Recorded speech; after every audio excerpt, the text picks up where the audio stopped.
Segment 4, Steyn and his critics. The Economist magazine called your book, quote, an alarmist's creed. The Guardian, one of Britain's leading newspapers, said, quote, Steyn's book is indeed alarmist. Maclean's magazine, for which you write. Maclean's, the Canadian magazine, called the book, once again, alarmist. Why can't you put your argument more calmly? You have something important to say. Why not say it in a way that appeals to the intellectuals who have their hands on the levers of power? Because I think it's actually happening so fast that if we want to do anything about it, we need to do it quickly, or the entire Western world is going to be out of business. What I find fascinating, really, after publishing the book, is that the progressive mind denies there's anything to argue about. You know, some people will pick a fight with me and say, "Oh, the idea that Europe will be Muslim by the year 2030 is absurd. Maybe by 2070 or 2100." Right. So in that case, we're not arguing about the destination. Right. We're only arguing about the length of the journey. But more and more people say, "Well, what would be so wrong? What would be so wrong if the Western world did become Muslim?" And that, I think, is the self-neutering result of the multicultural mindset. You remember Mayor Nagin in New Orleans.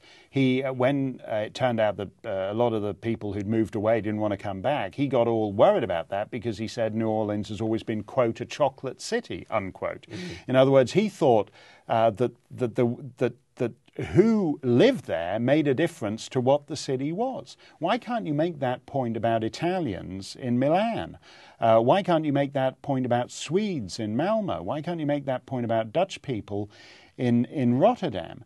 And I think that's what I find fascinating, that the leftist progressives say, well, what's the big deal if the whole world becomes Muslim? What would be wrong with that? Right. And I think what the response to that is, well, look, you know, okay, which currently Muslim city would you want to live in? Exactly. I like the Muslim world. I spent a lot of time in the Muslim world. I love Amman. I love Cairo. I love visiting them. But would I want to raise a family in Cairo? Would I want to try and do business in Cairo?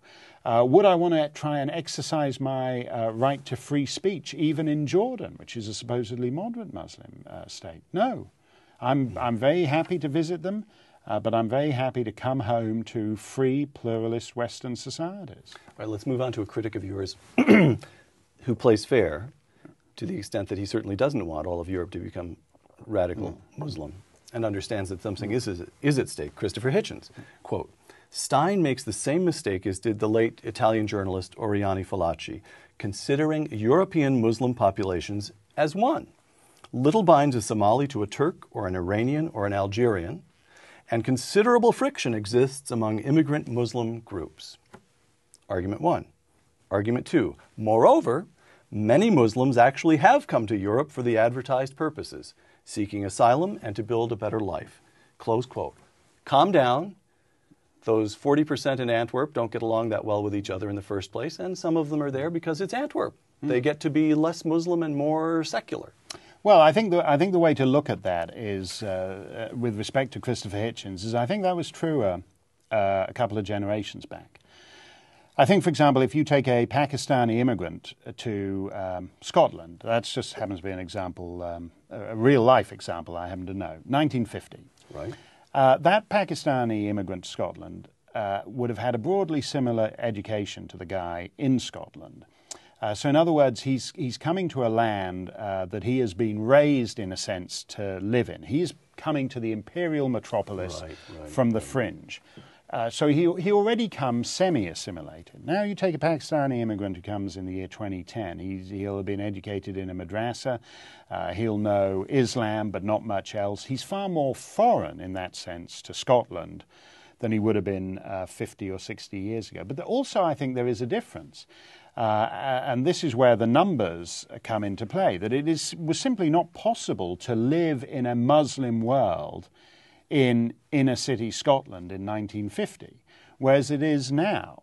What you see in Malmö, Sweden, where Jews are fleeing, in the most progressive society in Europe, social democratic Scandinavia, Jews have concluded there's no future for them in Malmo, and they're getting the hell out of there. Why? Because it's a Muslim city, and in a sense, there are so many Muslims in Malmo that Sweden has assimilated with Islam rather than the other way around. So I think, with respect to Christopher Hitchens, he profoundly overestimates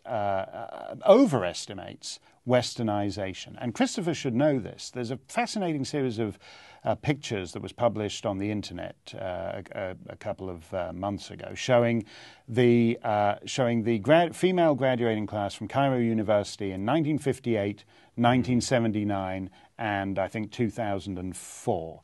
1958, they're all bareheaded women. They look like young women, more or less not terribly different from young women you would have seen at the time in Western Europe or anywhere else.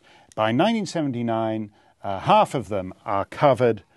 2004, they're all covered. It's the arrogance, I think. It's the arrogance even of the left to assume that the societal pull is always in the direction of Westernization. In the Muslim world, that is not the case. It's gone backwards, and I think you can see evidence already that it's going backwards in northern England and other heavily Muslim parts of Europe.